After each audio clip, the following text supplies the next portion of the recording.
Hello दोस्तों, आज हम आधुनिक भारत का इतिहास के बारे में पढ़ेंगे, जिसमें यूरोपीय कंपनियों का आगमन। आइए देखते हैं question. Vasco da gamma Calicut तक पहुंचा 1498 ईस्वी में। पुर्तगाली उपनिवेश का प्रथम व्यवसाय भारत में था। Francisco de Almeida. Vasco da gamma का कालीकट में स्वागत किया गया था जमोरिन ने। अब सम्मिलित करते हैं इसमें। समुद्री यात्री और देश। वास्को डी गामा पुर्तगाल। Christopher Columbus Spain. Captain Cook Great Britain. Tasman Holland. Bharat में पुर्तगाली शक्ति का वास्तविक संस्थापक था अल्बुकुर्क। पुर्तगालियों ने भारत में प्रथम दुर्ग निर्माण किया था कोचीन में। आगे देखते हैं। मध्यकाल में सर्वप्रथम भारत में व्यापार संबंध स्थापित करने वाले थे पुर्तगाली। भारत में प्रथमतः सामुद्रिक व्यापारिक केंद्र स्थापित किया पुर्तगालियों ने। बंगाल की बादेन, चिंसुरा, हुगली, श्रीरामपुर फैक्ट्रियों में से एक जो पुर्तगालियों द्वारा स्थापित की गई थी वह है हुगली। पांडिचेरी के संदर्भ में सही कथन। पांडिचेरी पर कब्जा करने वाली पहली यूरोपीय शक्ति पुर्तगाली थे। हुगली को बंगाल की खाड़ी में समुद्री लूटपाट के लिए अड्डा बनाया गया पुर्तगालियों ने। कलकत्ता का संस्थापक था जॉर्ज जॉर्ज चौरनॉफ। भारत में यूरोपीय शक्तियों के प्रवेश के संदर्भ में सही कथन। अंग्रेजों ने अपना पहला कारखाना दक्षिण भारत में मछलीपट्टनम में लगाया।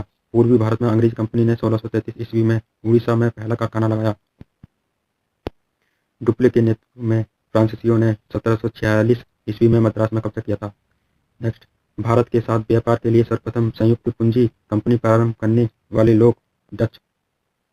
आगे देखते हैं। सही कथन है, डचों ने पुर्तगालियों को पराजित कर दिया और आधुनिक कोच्चि में उन्होंने फोर्ट विलियम्स का निर्माण किया। नेक्स्ट, भारत में ईस्ट इंडिया कंपनी की सफलता का राज था भारत में राष्ट्रीय भावना की कमी। कंपनी की सेना को पश्चिमी प्रशिक्षण मिला तथा उनके पास आधुनिक हथियार थे। भारतीय सैनिकों में राष्ट्रीय भावना का अभाव था, जिसके फलस्वरूप कोई जो उन्हें अच्छा वेतन दे अपनी सेवा में लगा सकता था। नेक्स्ट, ब्रिटिश कंपनियों में से भारत में व्यापार करने का पहला अधिकार पत्र प्राप्त हुआ था लीवेंट कंपनी को। लंदन में ब्रिटिश ईस्ट इंडिया कंपनी के गठन के समय भारत का बादशाह था अकबर। वह मुगल सम्राट जिसके शासनकाल में इंग्लिश ईस्ट इंडिया कंपनी ने भारत में सर्वप्रथम कारखाना स्थापित किया जहांगीर। भारत में 1613 ईस्वी में अंग्रेजों ने अपनी पहली फैक्ट्री स्थापित की थी सूरत में। वह अंग्रेज अधिकारी जिसने पुर्तगालियों को स्वावलंबी के स्थान पर हटाया था थॉमस वेस्ट। यूरोपीय व्यापारियों कंपनियों में से सूरत में सर्वप्रथम अपना कारखाना स्थापित किया अंग्रेजों ने। ब्रिटिश ईस्ट इंडिया कंपनी ने बम्बई लिया था पुर्तगालियों से। ईस्ट इंडिया कंपनी का गवर्नर जिसे औरंगजेब द्वारा भारत से निष्कासित किया था सर जॉन चाइल्ड। प्रथम कर्नाटक युद्ध का तत्कालीन कारण था अंग्रेजों द्वारा फ्रांसीसी जहाजों का अधिग्रहण। कर्नाटक युद्ध लड़ा गया अंग्रेज और फ्रांसीसी के मध्य। सही सुमिलित है सूची 1 सूची 2। प्रथम कर्नाटक युद्ध एक्सला चैपल की संधि से अंत। द्वितीय कर्नाटक युद्ध अनिर्णायक युद्ध। तृतीय कर्नाटक युद्ध पेरिस की संधि से अंत।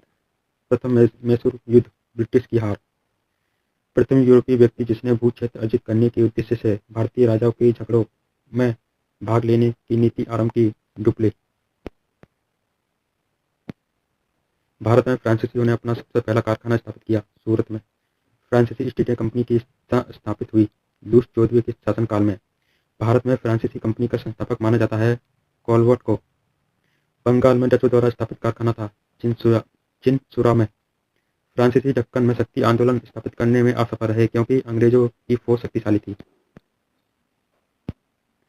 भारत में यूरोपीय शक्तियों के आगमन का क्रम क्या है? पुर्तगाली, डच, अंग्रेज, फ्रांसीसी। सही सुमेलन है Pondicherry French, Goa Portuguese, Tranquebar Danish Dane, Madras Dutch. यूरोपियों में से स्वतंत्रता पूर्व भारत में व्यापारी के रूप में सबसे अंत में आए फ्रांसीसी।